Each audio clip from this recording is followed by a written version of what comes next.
Hi everybody. I'm afraid you're going to have to put up with me for a few minutes, but I think there's good reason for it, and the main reason is because a lot of my speech is lists of people who have to be thanked, and I just wanted to bear with me for a little while.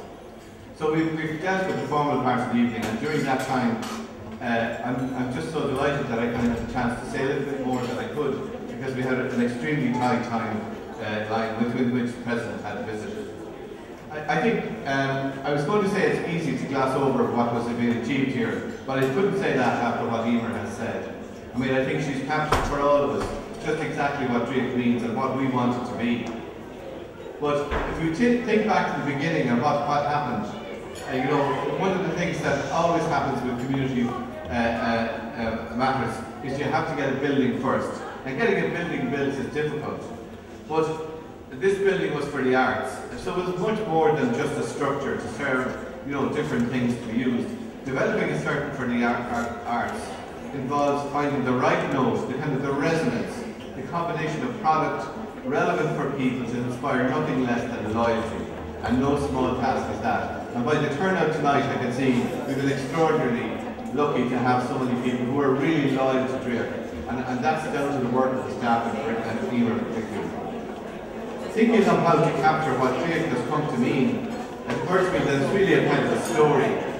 So a story began with a group of people assembled around the kitchen table, and some of those people are even here with us tonight, and I'm going to list them in a minute, with an ambition to deliver a beating, living heart in what could have been just a commercial centre for a growing community, and I'm delighted to say most of them are here. The story developed when an inspired incentive about delivering the arts to communities through a network of centres throughout the country was tied to the involvement of the local authorities. This resulted, I think it's been the most significant achievement in the history of this country in relation to the arts. I would equate it with the history of the Carnegie Libraries. Andrew Carnegie was the famous American millionaire who gave away all his money to build libraries. In terms of the arts, I think what Michael D. Higgins did in his time, when he doled out the money to allow us to build these centres, is just as significant. And it's a pity that he's not here this evening. I heard him on the radio today, I thought he was listening to Pat Kenny. He was plugging Draiocht like mad, and we were really proud of him, and saying what a wonderful place it was. Unfortunately, he had to go to Galway and he's not with us tonight, but I think we should thank him for what he did.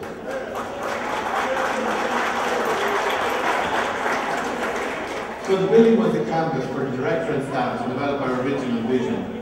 And for successful boards of directors, our focus fast became our local people. Local people in this part of Fingal means children and families. So we found ourselves with a rhythm developing around our yearly programme. The high point in that rhythm fast became the Children's Theatre Festival, Draiocht, the benchmark, and I say this unashamedly, for all others of its kind in Ireland. Booked out every year as soon as the box office opens for bookings. Now we have a centre with a national reputation, the touchstone for many aspects of the arts administration and overall good practice. We've had Jack Yates, Paul Henry, and many, many more in this gallery here beside us. We've seen at minimum 13 national significant theatre production companies and at least 16 local groups that we have counted, many of whom would never have developed if we didn't have Draiocht on the stage here. The facilities are to a very high standard and the performance all matches that. Anybody visiting here during term time is likely to meet with countless rows of little boys and girls walking in and out here to performances or to see something that's on in the gallery.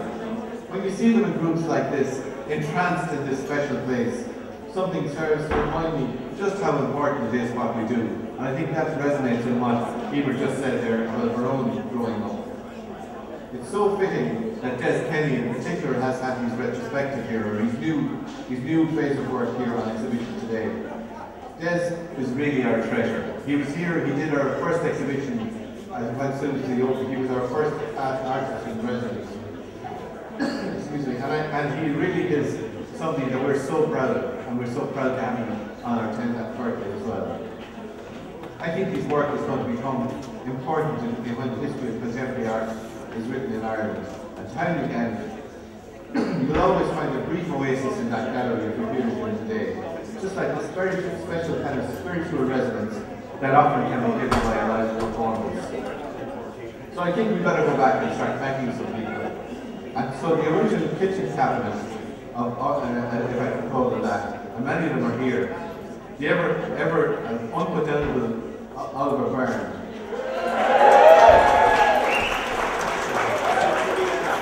What more can I say about him?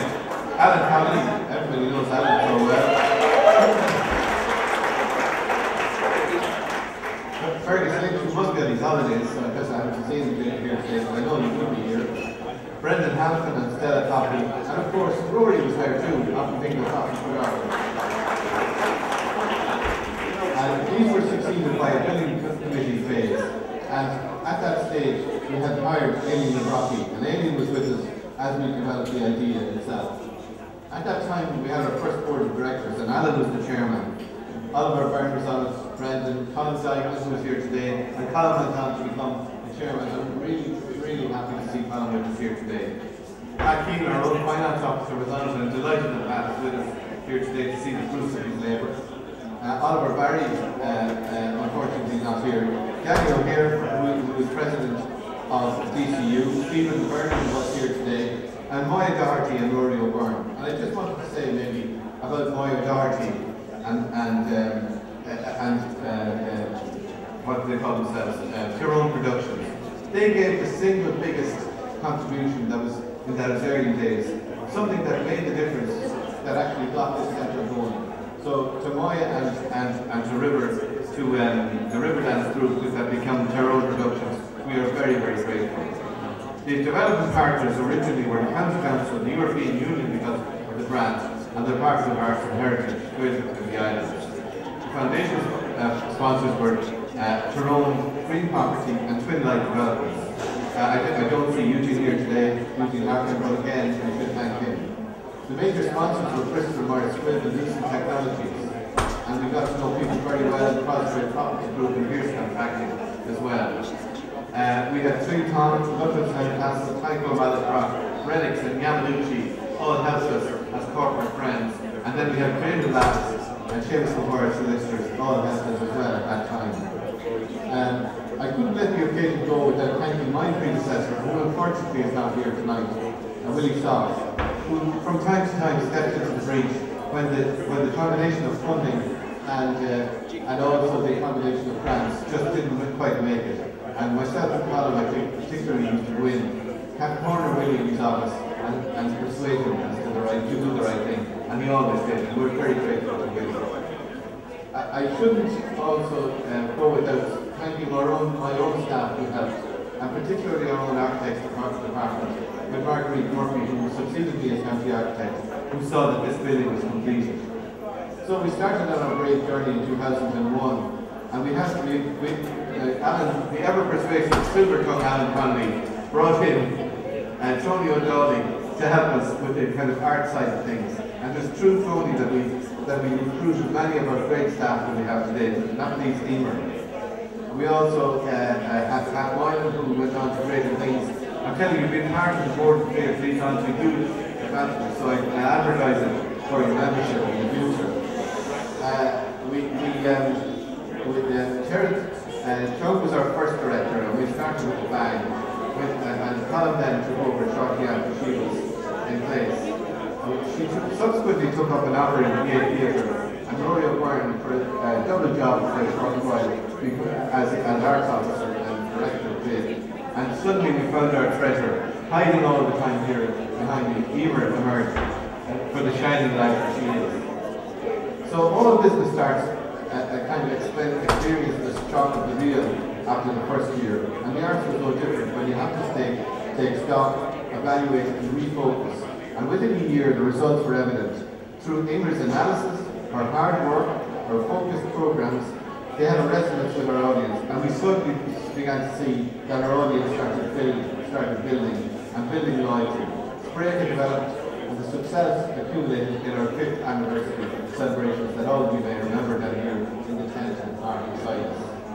We gained awards along the way, including the Business to Arts Award, and lots of awards locally put together by the local chamber.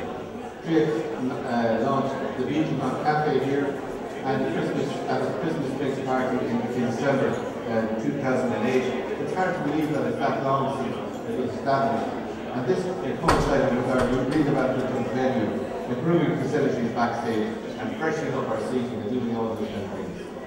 One or two people with whom we've had a very special relationship, always willing to help with promotion, and one of them is Fergus Lynch, from our treasured Blanchardstown Free newspaper, The Community Voice, for his consistent support, and I want to really thank him for that.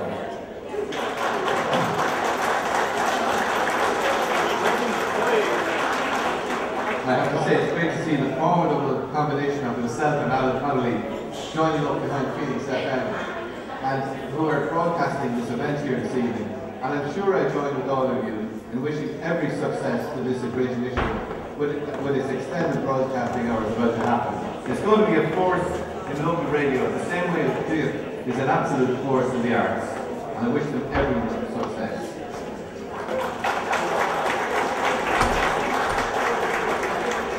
So I've kind of gone through a little history here, and I have to mention people probably who matter most, our own staff.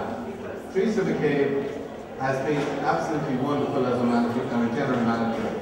Nicola, I mean, what can you say? You can't think about it without thinking about Nicola Murphy, our marketing press and PR manager.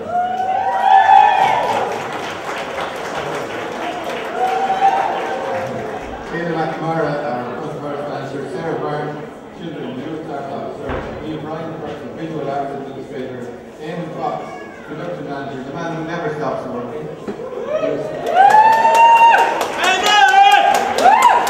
I saw him climbing along here, attaching wires as we were here earlier on. I think he's looking for a break.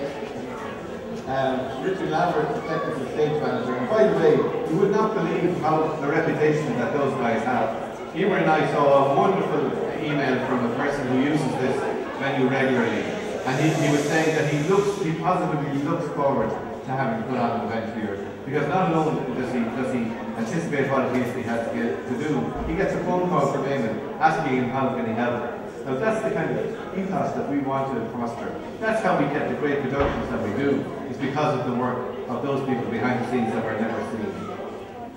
Gail O'Reilly, our office assistant, Aidan Gately, marketing assistant and corporate hires coordinator, Eileen Shields, who has been with us from the very beginning with doing our accounts.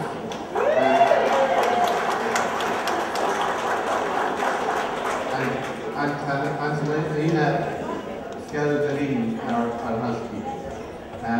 Finally, I want to just thank the concurrent and ever faithful fellow board directors of my own, and that's Rory O'Byrne, who's always present here.